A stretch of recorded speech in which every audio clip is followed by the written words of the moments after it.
Bonjour à tout le monde. On est le 11 septembre 2020. Il est près de midi. Je vais faire un petit tour de la pouponnière B1 du collectif 21. Premier rang, ici, on a des beaux fraisiers alpins qui sont en production. Si je me penche un petit peu ici, ça, c'est des strophères vin rouge. Ça, on les a mis là, style en juin. Je suis vraiment surpris, ils commencent à produire. Il y en a beaucoup ici qui ont commencé à produire, parce que j'en ai récolté là. Je l'ai récolté là. Si je regarde un petit peu, regarde. Ça en est deux. Fait que ça, c'est une belle talle.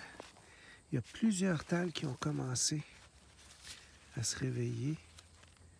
C'est Mireille et Serge qui ont planté ça. Ça, c'est de la vigne Frontenac, Prenez du Besseil.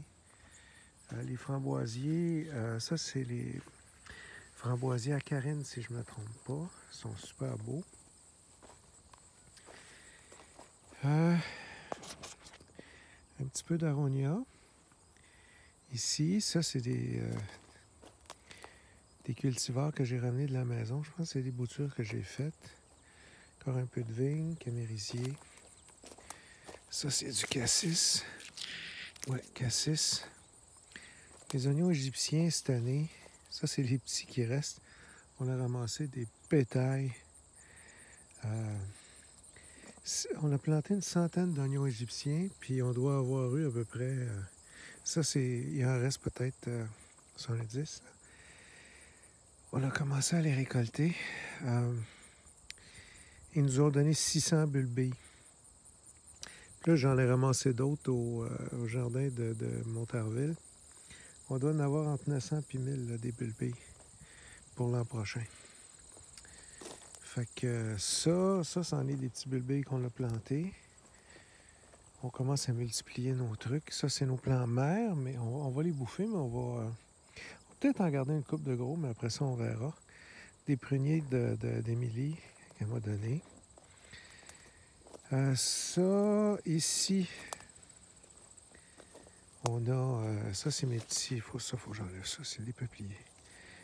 Mais ça, c'est mes petits semis de Dolgo qui sont rendus à une moyenne d'à peu près 1 mètre. Ça, c'est la moyenne. De ce côté-ci, j'ai un cognacier japonais.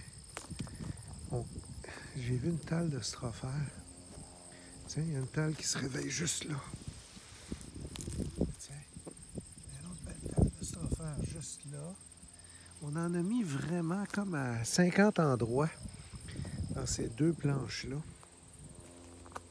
Puis là, il commence à se réveiller. Fait que je m'attends à ce qu'il y en ait beaucoup plus tard. Ça, c'est des plantes que j'ai ici. Mon cerisier Roméo que j'ai amené, qui a fait dur, mais il va fleurir finalement. Il a tellement fait chaud cette année. Les baies de goji, ils commencent à produire. On va les voir. Ça va être à l'essai pour les jardiniers. Ça, c'est vraiment surprenant. Ça a facile 4-5 pieds. Ça a 1,5 mètre. C'est mes semis d'abricotiers. Ce qu'on a semé, Serge et moi, en novembre l'an passé. Littéralement, juste semé un noyau, puis ça a donné ça. Des boutures de cassis encore. Cerisier Crimson Passion, il va produire. Ces deux planches-là, il faut vraiment regarder parce qu'il devrait y avoir plein de strophères qui vont lever là-dedans. On va prendre ici Réfort. Ça, je me souviens plus, mais ça se mange si je me trompe pas. Il y a une maladie ici, il faut que je la trouve. Ça nanifie certains plants d'asperges. 2 semis de mûrier que j'ai rapportés de chez moi, Maurus. De la ciboule, des échalotes de Sainte-Anne puis des oignons égyptiens juste là. Ça, c'est notre beau rang de framboisiers noirs. Floriane est en train de les multiplier en faisant toucher les bouts des tiges là, par terre. Puis ça, on va en mettre, il y a 80 pieds ici, 25 mètres comme ça. Puis un autre 25 mètres comme ça. On veut entourer le jardin au complet de framboisier noir. Fait que non seulement ça va produire, mais quelqu'un qui va vouloir passer à travers ça, il va falloir qu'il soit motivé.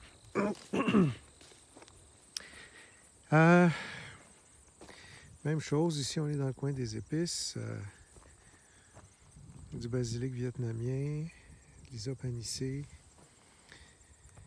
On a commencé à les récolter en passant, puis il faut continuer. Donc ça, c'est de la menthe poivrée, de la menthe chocolat, un peu d'isopanicée, puis de la menthe verte. Le rang ici, ça c'est du topinambour. J'en ai jamais vu du aussi haut que ça. La terre doit être extrêmement fertile ici. Écoutez, je mesure 6 pieds, là, puis ça a... Les plus hauts de je vais être 9 pieds certain. Fait que... on approche du 2 mètres et demi, 3 mètres. Fait que ça, c'est effrayant. Ça pousse super bien. Ces autres ainsi, les cerisiers tardifs ont bien pris. Les chênes à gros fruits, ça va. Sorbier, hysope, bon. Rang de framboisier qui produit en juillet. Groseille à macro, ça va. Cerisier tardif. Là, on a des framboisiers d'automne jaunes. Surtout, mais je vois qu'il y a d'autres choses dedans. Des beaux framboisiers d'automne rouges qui produisent, qui ont bien commencé à produire. Au bourré d'abeilles. Chaud de même, c'est vraiment bon. C'est plein de pollinisateurs dans le coin. Ça, je suis vraiment content. Puis on voit que les oiseaux ont commencé à occuper les lieux. Parce qu'ils ont des endroits pour se cacher. Ça veut dire que les rongeurs aussi, il faut que je fasse attention. Cibouletaille en fleurs. Avec plein de pollinisateurs. Il y a des ruches d'abeilles domestiques juste ici à côté. Fait que ceci explique cela. Des framboises rouges d'automne qui ont commencé à produire des belles framboises rouges. Les cerisiers vont bien. Il était plein de pucerons. Les coccinelles sont arrivées, ils ont tout lavé. C'est correct. Ici, il y avait du strophère, vin rouge, traditionnellement. On a rajouté beaucoup de copeaux de bois, puis ils n'ont pas encore fait leur deuxième production. Ça, c'est à suivre. Framboisiers d'automne, ils ont été longs à s'établir. Il a fait tellement chaud. Fraisiers, pardon. Puis là, ben, ils sont en ligne, là. Ils sont beaux, puis ils font des stolons. Ça veut dire que nos plants mères sont en ligne. Ça, c'est une belle planche de fraisiers. Ça, c'est des fraisiers du mois de juin. Fait qu'on va enlever les tuteurs, puis on va faire... on va essayer de mettre des beaux filets d'exclusion ici pour avoir une belle production. Eux, là, ils produisent là, des stolons au bout. On va avoir autant de plants qu'on veut, là. Bientôt. Ça, c'est notre réfort. Le réfort va bien. Ma petite greffe d'ambrosia qui en a arraché à cause des pucerons. On voit que les pucerons sont faits bouffer, mais il reste encore un peu de fourmis et de pucerons pareil. On va passer dans ce rang-ci. Ça, c'est la jungle. On va peut-être par ici. Ces framboisiers-là, je ne sais pas qu'est-ce qu'ils ont. Ils sont jaunasses par rapport à l'autre, des framboisiers noirs. C'est peut-être ma terre, là. Ça, il faudrait que je... Il faudrait donner de l'amour un petit peu à ce coin-là. C'est un des seuls petits coins que je suis moins satisfait, mais le reste, c'est tout magnifique. Ça, c'est tous des beaux cerisiers. Ça, c'est des bonnes nouvelles, ça. Quand on commence à voir des coccinelles partout, là, ça, c'est bien. De là jusqu'au poteau, des cerisiers Roméo, puis après, c'est les Crimson Passion. Ils vont fleurir l'an prochain. Ça va être à protéger, là. Ça, c'est des petits cerises de terre, volontaires, la roquette vivace, un sorbier. Pas sorbier, un sureau. Un petit peu de vigne, un petit peu de framboise encore. autour de ça. Les porte-greffes de pommiers. Là, on est en train de réidentifier avec des étiquettes que j'ai faites en alu. Ça devrait bien aller. Il y en a une couple qu'on a de la difficulté à lire, mais on va essayer de les lire. On continue. On a ouvert le bout des rangs. Ça va faciliter beaucoup. Fait que ça, c'est nos 100 porte-greffes. On en a perdu quelques-uns.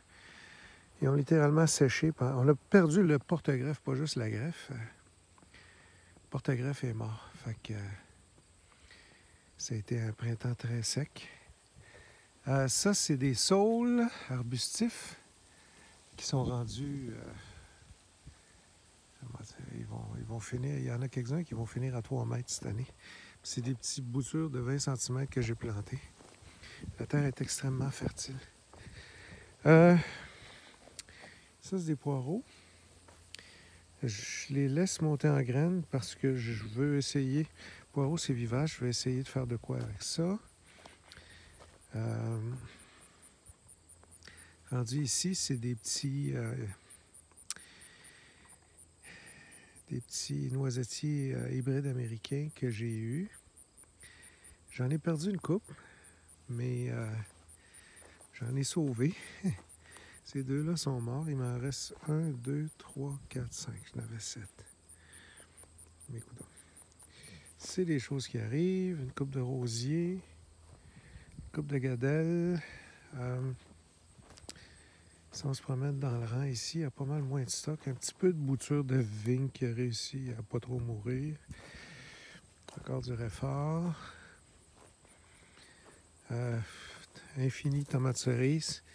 Des petits plants volontaires. On décidera si on les laisse faire l'an prochain.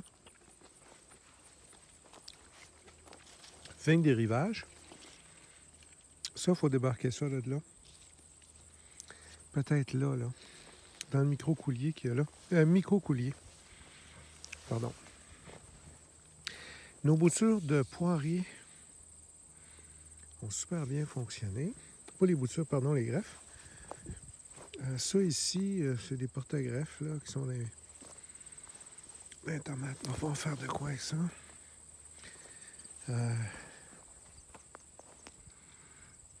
D'autres porte-greffes qu'on n'a pas greffés. Les petits pruniers hybrides américains, les semis, vont bien. Ils ont tous repris. Je suis premier surpris. Ça va être à tutorer. Ça, c'est des boutures de vigne qui ont fonctionné. Il faut tout réidentifier. Ça, c'est cassis. Oui, cassis. Ça va nous prendre un coin acide pour le thé des bois. Le pin de Corée semble vouloir vivre. Ça, c'est la bonne nouvelle. Il y en a qui nous font des belles petites repousses. Malgré qu'ils ne sont pas à l'ombre, malgré que la terre n'est peut-être pas vraiment parfaite pour eux autres, mais ça commence à avoir de l'allure. Puis on voit que c'est jaune en dessous, mais que ça commence à vouloir venir vert en haut. Ça, c'est super. Ici, on a de la ciboulette qu'on a pris au jardin Montarville, qu'on a divisé, puis qui va très bien. Fait qu'on va avoir des belles bottes de ciboulette, tu sais, des belles touffes de ciboulette qu'on va pouvoir les mettre dans la forêt nourricière là-bas. Pousse super bien, la couleur est belle, toute. Un petit peu d'asperges. On a encore des pruniers hybrides américains. Ça, c'est super. Ça, je savais pas trop c'était quoi. De loin, ça avait l'air d'un frêne, puis je me demandais. Ça, c'est le micro-coulier. Fait que on va le garder. C'est un bel arbre pour la fonte. Puis, il n'y a pas grand charme, mais c'est très sucré comme fruit. Surprenant. Sucré puis parfumé. Ça ici, c'est notre rhubarbe. Un peu de livèche. La rhubarbe, j'aimerais la diviser l'an prochain. Plus possible. En faire 20-30 plants. Ça, c'est tous les plants qu'on a eus de Michel Larocque. Il est vraiment gentil. On a des beaux érable à peau de serpent. On a plein de kiwis, comme 20, 25. Puis on a d'autres belles boutures, toutes des affaires spéciales. Fait que ça va être super. Fait que là, il nous reste à préparer tout ça pour cet automne. Ça va au-delà de mes espérances. J'espère que les protections hivernales vont bien se passer. Parce que ce qu'on a là, c'est au-dessus de mes espérances. Là. Je pensais pas que la terre serait si fertile parce que ça a l'air que c'est cultivé depuis 2012. Ils ont fait du légume là-dedans en alternant, là, mais quand même, ils ont fait du légume depuis... c'est la 8e année qu'il y a quelque chose de planté ici. Puis ma foi, c'est très, très, très productif. Je pense que, tu sais, c'est sûr, quand les planches ont été faites avec le BCS, on a mis un petit peu de compost par-dessus, puis après ça, ben du copeau de bois. Il y a des endroits qu'on a mis 2 fois. Là. Tout ça, on a mis 2 fois de copeau de bois. Juste les 2 dernières planches qu'on n'a pas rajoutées. Les 2 premières planches qu'on a faites en juillet. Toutes les autres, là-bas, là, on a mis 2 fois du copeau de bois. C'est extrêmement fertile. J'aimerais continuer à diviser les touffes de strophaire puis en mettre un peu partout pour qu'on ait une vraie production de strophaire pour nos jardiniers. Pour l'instant, on est en démarrage de production. Mais comme c'est là, cette pouponnière-là, elle va très très bien. Même, comme j'ai dit, au-delà de mes rêves les plus fous. Fait que, il y a vraiment eu plus d'amour ici que dans bien d'autres places. Fait que la production est super belle. Puis elle s'annonce belle pour les plants mers, puis même la production dans ça s'annonce pas. Bonne journée, merci.